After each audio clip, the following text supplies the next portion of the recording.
அண்ணா பத்திரிகை நண்பர்களுக்கு எங்களுடைய காலை வணக்கத்தை தெரிவித்துக் கொள்கின்றோம்.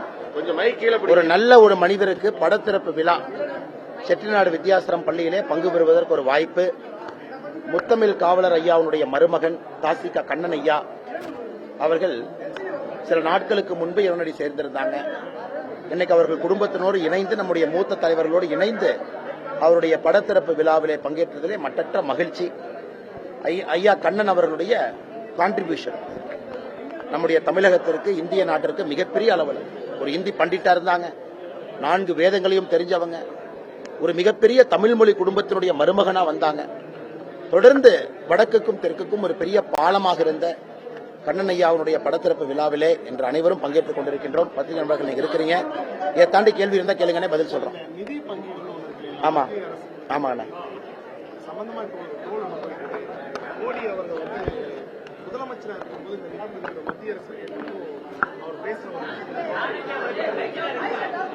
அண்ணே அண்ணே நம்ம பத்திரிகை நண்பர்கள் கேட்கிற கேள்வி என்னன்னா, ஐயா அந்த நிதி பங்கீடை பத்தி கொஞ்சம் சொல்லுங்க. மோடி அவர்கள் முதலமைச்சராக பேசியது என்ன, மோடி அவர்கள் பிரதமராக பேசுவது என்ன? இதற்கு பதில் சொல்ல வேண்டியது எங்களுடைய கடமைங்க ஐயா. மோடி அவர்கள் குஜராத்தினுடைய முதலமைச்சராக இருந்த பொழுது 2001 ஆரம்பிச்ச பொழுது நிதி பங்கீடு 30.5%, அதாவது 100 ரூபாய் மேல போகுது இன்டைரக்ட் டாக்ஸ்லனா, அதனால திரும்பி வரக்கூடிய பணம் 30.5% தான். மோடி அவர்கள் இதை கடுமையாக எதிர்த்தார்கள். 30.5% குறைவு, மாநிலங்களுக்கு நிதி அதிகமாக கொடுக்க வேண்டும் என்று குஜராத்தினுடைய முதலமைச்சராக இருந்த மோடி அவர்கள் காரமாக பேசினார். 2004 காங்கிரஸ் ஆட்சிக்கு வந்த பொழுது 30.5% தான் நிதி பங்கீடு. காங்கிரஸ் ஆட்சியை விட்டு 2014 செல்லும் பொழுது 30.5% என்பது 32% மாறிச்சு. நம்ம நல்லா புரிஞ்சுக்கணுங்க. 30.5%, 10 ஆண்டு காங்கிரஸ் ஆட்சி முடிந்த பிறகு 32% மாறிச்சு. மோடி அவர்கள் ஆட்சிக்கு வந்த பிறகு 32% இருந்த நிதி பங்கீட இன்னைக்கு 42% உயர்ந்திருக்கு. ஆனால் மோடி அவர்கள் குஜராத்தினுடைய முதலமைச்சராக பேசும் பொழுது 30.5% இருந்த நிதி பங்கீடு இன்னைக்கு 42% போயிருக்கு. இரண்டாவது இந்த நிதி பங்கீடு எந்த ஃபார்முலால பண்றாங்க அதை புரிந்து கொள்ள வேண்டிய கட்டாயம் நமக்கு இருக்கு. 1960 வேறு வேறு பினான்ஸ் கமிஷன் வரும் பொழுது கட்கில் அப்படிங்கிற மனிதர், ஒரு எக்கனாமிஸ்ட், ஒரு ஃபார்முலா கொடுக்கிறார்.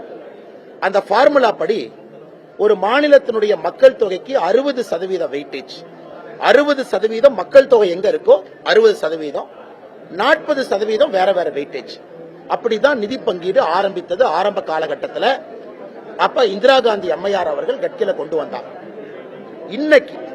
இன்னைக்கு பினான்ஸ் கமிஷன், 15வது பினான்ஸ் கமிஷன் நாம் பார்த்துக் கொண்டிருக்கின்றோம். இன்னைக்கு ஒரு மாநிலத்தினுடைய மக்கள் தொகை என்பது வெறும் 15%. 60% காங்கிரஸ் ஆரம்பிச்ச கட்கில் ஃபார்முலா இன்னைக்கு நித்தி ஆயோக் வந்த பிறகு மக்கள் தொகைக்கு வெறும் 15 விழுக்காடு மட்டும்தான் நிதி பங்கீடு ஃபார்முலாவுக்கு கொடுக்கிறோம். அடுத்து உங்களுக்கு தெரியும், good governance, tax collection 2.5%, income distance, அதாவது அந்த மாநிலத்திற்குள்ள பணம் இருப்பவர்களுக்கும் பணம் இல்லாதவர்களுக்கும் இருக்கக்கூடிய தூரத்தை இன்கம் டிஸ்டன்ஸ்ங்கிறாங்க. அதற்கு 40 விழுக்காடு, 40% இன்கம் டிஸ்டன்ஸ், 15% பாப்புலேஷனுக்கு, சர்ஃபேஸ் ஏரியா, ஜியோகிராபிக்கல் ஏரியா அது 15%. இதன் அடிப்படையில் இன்னைக்கு ஃபார்முலா இருக்கு. 2023 டிசம்பர்ல அரவிந்த் பனகிரியா அவர்கள் தலைமையில் அடுத்த பினான்ஸ் கமிஷன் நோட்டிபிகேஷனை கொடுத்திருக்காங்க. அதனால் நாம் ஒரு விஷயத்தை புரிந்து கொள்ள வேண்டும். மோடி அவர்கள் வந்த பிறகு 30.5%, காங்கிரஸ் 32 கொண்டு போனாங்க, மோடி இன்னைக்கு 42 கொண்டு போயிருக்காரு. அதே போல மக்கள் தொகைக்கு 60% வெயிட்டேஜ் கொடுத்தத இன்னைக்கு 15% கொண்டு வந்திருக்கு. அதனால் நாம் புரிந்து கொள்ள வேண்டும், ஒரு நாட்டில் மோடி அவர்கள் பாராளுமன்றத்தில் சொன்னது பொழுது நாடு உடம்பு போல அனைவரையும் பார்த்துக் கொள்ள வேண்டிய கடமை ஒரு அரசுக்கு இருக்கு. தமிழகத்திற்கு நிர்மலா சீதாராமன் அவர்கள் பல இடத்துல பேசியிருக்காங்க. நிதியமைச்சர் எவ்வளவு வரி டைரக்ட் டாக்ஸேஷன், எவ்வளவு வரி டைரக்ட் டாக்ஸேஷன்ல கிடைத்த பணத்தை விட எவ்வளவு பணம் நமக்கு கிடைச்சிருக்கு. இன்டைரக்ட் டாக்ஸேஷன் ஜிஎஸ்டி வரி நமக்கு தெரியும். 100 ரூபாய் நம்ம ஜிஎஸ்டி கட்டுறோம்னா 50 ரூபாய் நேரடியா மாநிலத்திற்கு, 21 ரூபாய் மறைமுகமா மாநிலத்திற்கு, 71 ரூபாய் ஜிஎஸ்டி வரியில மாநிலத்துக்கு வந்துருது. 29 ரூபாய் மட்டும்தான் மத்திய அரசு வேறு வேறு செலவுக்கு பயன்படுத்துறாங்க. டிஃபென்ஸா இருக்கட்டும், ரூரல் செக்டரா இருக்கட்டும், ரோடா இருக்கட்டும், ஏர்போர்ட்டா இருக்கட்டும், துறைமுகமா இருக்கட்டும். இன்னைக்கு திராவிட முன்னேற்ற கழகத்திற்கு எந்த வேலையுமே இல்லை. இந்தியனுடைய சர்வேல பாருங்க, இந்தியால த மோஸ்ட் அன்பாப்புலர் சிஎம் நம்ம முதலமைச்சர். இதே இந்தியனுடைய சர்வே ஒரு எடுத்து காமிச்சார். இதே இந்தியனுடைய சர்வே முதலமைச்சர் எடுத்து பாருங்க, ஒரு வருடத்திற்கு முன்பு நான் தான் பாப்புலர் சிஎம்னு காமிச்சார். திமுக பத்திரிகை அறிக்கை கொடுத்தாங்க. அதே இந்தியனுடைய மூட் ஆஃப் தி நேஷன் சர்வேல இந்தியாவுடைய மோஸ்ட் அன்பாப்புலர் சிஎம் இன்னைக்கு முதலமைச்சர் வந்திருக்கிறார். அதனால் வேறு வழி இல்லை, மறுபடியும் வடக்கு தெற்குன்னு ஆரம்பிக்கணும். இது ஒரு பிஞ்சு போன செருப்பு மாதிரிங்க. இந்த செருப்பு பிஞ்சு போனது எப்போ தூக்கி வீசிட்டாங்க. அதனால திமுக மறுபடியும் வடக்கு தெற்கு என்று ஆரம்பித்தால் நிச்சயமாக இந்த விளைவு அவர்கள் தலையின் மீது மட்டும் விழும் என்பதிலே நாங்கள் உறுதியாக இருக்கின்றோம். தமிழக மக்களும் அந்த எண்ணத்தை பிரதிபலிக்கிறாங்க.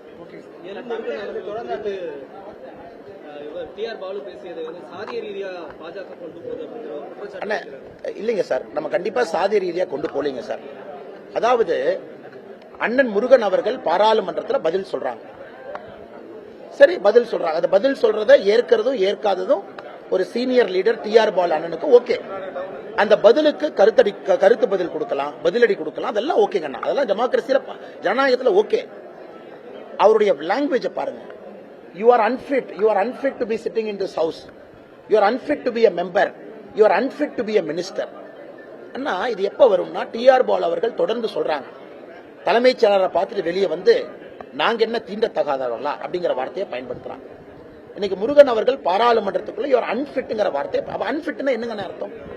அன்பிட்டுக்கு வேற ஏதாச்சும் அர்த்தம் இருக்குமா? அதனால் எங்களை பொறுத்தவரை தமிழக மக்களும் அதை வந்து ஆமோதிக்கிறாங்க, பார்த்திருக்கிறாங்க. அவர் பாடி லாங்குவேஜ், அவர் பேசின விஷயம், முருகன் அவர்களை பார்த்து ஒரு அமைச்சர் கை கட்டி பேசுறாங்க. நீங்க சொல்லுங்க, அமைச்சர் அவர்களே, இதை பத்தி பதில் சொல்றதுக்கு உங்களுக்கு தார்மீக உரிமை இல்லை, அது வேற பேச்சுக்கணும். ஆனால் unfit to be in this house, இந்த அரங்கத்தில் இருப்பதற்கே உனக்கு தகுதி இல்லை, அமைச்சராக இருப்பதற்கு தகுதி இல்லைன்னு சொன்னாங்கன்னா வேற எந்த கோணத்துல எடுத்துக்கொள்ள வேண்டும்? அப்ப சமூக நீதி இல்லையா? முருகன் அவர்களை காழ்ப்புணர்ச்சியில் இந்த அமைச்சர், முன்னாள் அமைச்சர், மூத்த லீடர், பல ஆண்டு காலம் பாராளுமன்றத்தில் இருந்த டிஆர் பாலு நடந்துக்கிற சரியாங்கண்ணா. அன்னை கோச்சிக்காதீங்க, திரும்ப சாயந்தரம் பாக்குறோம், மக்கள் வெயில் இருப்பாங்க. கடந்த அதிமுக ஆட்சி வந்து 4.5 ஆண்டு காலம் வந்து பாஜகவினுடைய தயவுல தான் தொடர்ந்து இருந்தது. எடப்பாடி பழனிசாமி பொதுச் செயலாளராக வந்ததுக்கு அப்புறம் அதிமுக 5ஆ உடஞ்சிருக்கு. ஆனா நாங்க பாஜகவோட கூட்டணியில இருக்கோம் 3 கருத்தை சொல்லியிருக்காரு. உங்களுடைய ஐயா, இன்னொரு கட்சியினுடைய உட்கட்சி பிரச்சனையை பற்றி எப்பொழுதும் பேச மாட்டோம் என்பதிலே நாங்கள் தெளிவாக இருக்கிறோம் ஐயா. 2017, 18, 19, 20, 21 காலகட்டத்தில் அந்த கட்சி எப்படி இருந்தது, அது எல்லாமே நாங்கள் உள்ள இல்ல, நான் பொறுப்பல்ல, பாரதிய ஜனதா கட்சி பொறுப்பல்ல.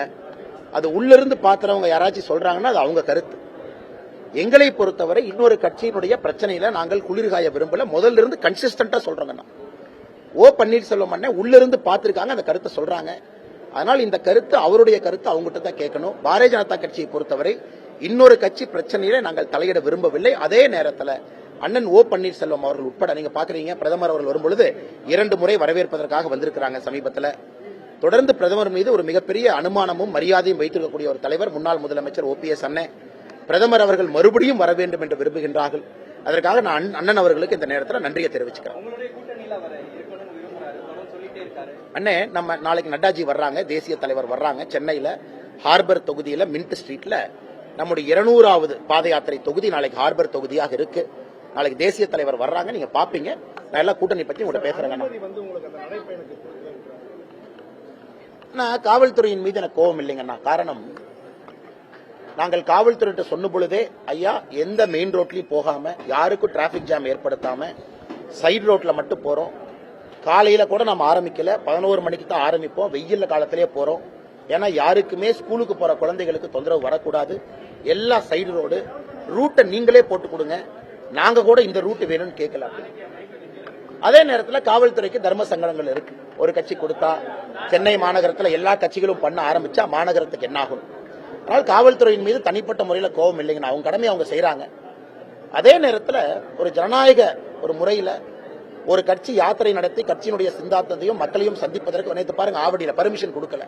வந்த கூட்டத்தை சமாளிப்பதற்கு அவ்வளவு ஒரு மாற்றுத்திறனாளி நண்பர் சைக்கிள் உடைஞ்சு அவங்கள சரி பண்ணி ஒருத்தரையும் பார்த்து இந்த மாதிரி அசௌரியம் வருது. எல்லாரையும் ஒரே இடத்துல கூட சொன்னீங்கன்னா கூட்டம் அதிகமாகும் பொழுது அசௌரியம் வருது. ஆனால் நாங்கள் காவல்துறைக்கு கட்டுப்பட்டுறோம். அதுல எந்த மனிதனுக்கும் தொந்தரவு வரக்கூடாது. இந்த யாத்திரை என்பது நல்ல நோக்கம். நீங்க பாருங்கன்னா இன்னைக்கு 198 தொகுதி இதுவரைக்கும் பிரச்சனை இந்த யாத்திரையில வந்திருக்காங்கன்னா, இஸ்லாமிய இடத்துக்கு போயிருக்கோம், கிறிஸ்தவ இடத்துக்கு போயிருக்கோம், கோயிலுக்கு போயிருக்கோம், எல்லா மக்களையும் சந்தித்திருக்கோம். தமிழ்நாட்டுல ஒரு யாத்திரை பிரச்சனை இல்லாம ஆண்டவனுடைய அருள்ல 195 தொகுதிகளை தாண்டி இன்னைக்கு 198 வச்சிருக்கோம்னா அவ்வளவு கேர்ஃபுல்லா அதை பண்ணிருக்கோம். ஆம்புலன்ஸ்க்கு வழி விடுறதுல இருந்து எங்கேயும் நம்மால் பிரச்சனை வரக்கூடாது, ஒரு ஸ்கூலுக்கு ஒரு குழந்தை லேட்டா போகக்கூடாது, கவர்மெண்ட் பஸ் டிலே பண்ணக்கூடாது, அதுக்குன்னே தனி டீம் போட்டு அவ்வளவு கேர்ஃபுல்லா பண்ணிருக்கோங்க. அதனால் சென்னையிலே நாங்கள் கெட்ட பேர் வாங்க விரும்பல, அது வந்து ரொம்ப தெளிவா இருக்கணும். அதே நேரத்தில் அனுமதி பொதுக்கூட்டங்களுக்கு கொடுத்திருக்காங்க. அதாவது எந்த யாத்திரையும் கூட சென்னையிலே பொதுக்கூட்டமாக நடத்தி கொள்வதற்கு நேற்றே அனுமதி கொடுத்துட்டாங்க. ஆவடியில நீங்க பொதுக்கூட்டம் நடத்திக்கங்க, இன்னைக்கு பூனமல்லியில பொதுக்கூட்டம் நடத்திக்கங்க. அதற்கு நான் காவல்துறைக்கு நன்றியை சொல்லிக்கிறேன். எல்லா அரசியல்ல எல்லா விஷயத்தையுமே நம்ம ஒரு சண்டையா போட்டு எடுத்துட்டு போக கூடாதுன்னா எங்களுக்கு தேவை மக்களை சந்திப்பது. காவல்துறை இன்னும் யோசிக்கலாம், பிரச்சனை இல்லாம இந்த யாத்திரை எங்களால் நடத்தி காட்ட முடியும். அதே நேரத்தில் இதனால் சென்னைக்கு ஒருவருக்கு கூட ஒரு தர்ம சங்கடம் வந்து நல்லா போற யாத்திரையில் ஒரு கெட்ட பேர் வரக்கூடாது என்பதிலே நான் தெளிவாக இருக்கின்றேன்.